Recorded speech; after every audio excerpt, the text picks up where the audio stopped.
Cristiano Ronaldo বয়স ৩৯, কিন্তু তিনি এখনো গোল করছেন, তাও নর্মাল কোনো ট্যাপ ইন গোল না, তিনি ওভার হেড কিকে গোল দিচ্ছেন।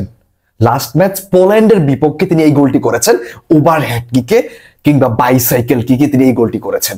ভাই, একটা প্লেয়ারের বয়স ৩৯, অলরেডি তিনি ইউরোপের বাহিরে খেলছেন, বাট তিনি জাতীয় দলে ব্যাক করে পারফরমেন্স করছেন, দলের হয়ে গুরুত্বপূর্ণ ভূমিকাটি তিনি পালন করছেন এবং 2টি গোল করেছেন।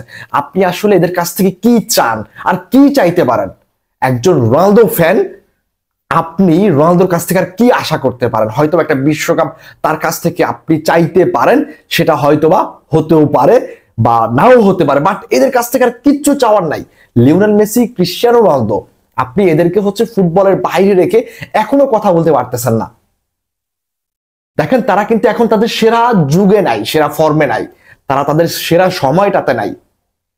ম্যানচেস্টার ইউনাইটেডের রোনালদো, রিয়াল মাদ্রিদের রোনালদো, বার্সার সেই লিওনেল মেসি, আপনি তাদেরকে এখন আর তারা সেই ফর্মে আপনি তাদেরকে দেখতে পারবেন না, বাট তারা এখনো ফুটবলে আসছেন, আলোচনায় আসছেন। তাদেরকে রেখে সাইডে রেখে আপনি ফুটবল চিন্তা করতে পারতেছেন না,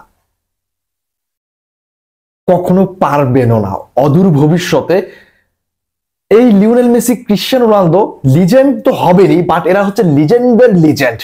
এদেরকে ছাড়া ফুটবল কখনো কল্পনা করা যাবে না। হয়তো আমরা একদিন থাকবো না, বাট আমাদের ভিডিওগুলো থেকে যাবে যে এই দুইটা প্লেয়ারকে রেখে কখনো ফুটবল জানা সম্ভব হবে না।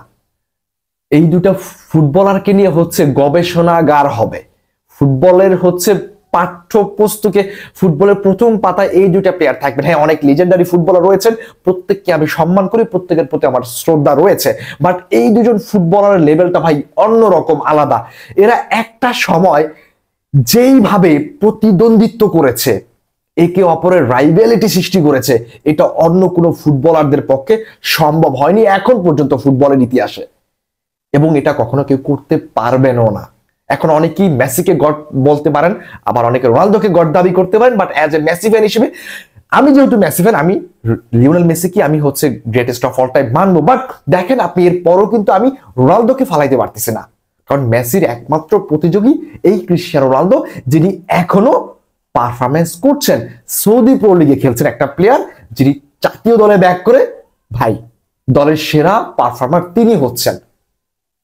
আপনি এখন কি চাইতে পারেন? আমি আবারও আপনার কাছে প্রশ্ন করছি, ধরেন ক্রিস্টিয়ানো রোনালদো জাতীয় দলের হয়ে পারফরমেন্স করলো না, এতে কি আপনার খুব বড় মন খারাপ হওয়ার কথা?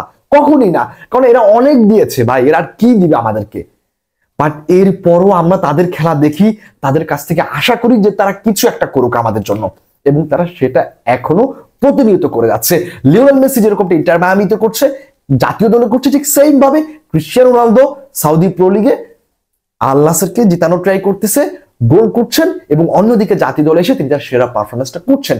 সো এই দুইটা ফুটবলারকে আলাদা করে রেখে ফুটবলকে চিন্তা করা পর্যন্ত অসম্ভব। আপনি ফুটবল নিয়ে কথা বলতে গেলে ক্রিস্টিয়ানো রোনালদো, লিওনেল মেসির নাম আপনাকে আনতেই হবে। ধন্যবাদ সবাইকে, আসসালামু আলাইকুম।